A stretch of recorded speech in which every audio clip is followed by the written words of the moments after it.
उसका आंसर जो देगा उसको 10 रुपए मेरी तरफ से इनाम। एबीसीडी का पी कौन से नंबर पे है? नहीं 5 सेकंड का गया गया। ये हालत है आप लोगों की, 16 नंबर पे है।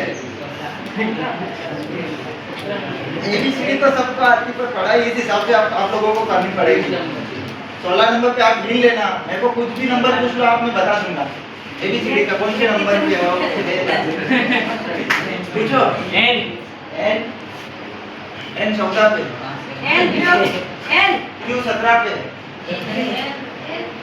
एल 12 पे, पी 20 पे, आर 18 पे, डब्ल्यू 23 पे, एच 8 पे, जेड 36 पे है। ठीक है आप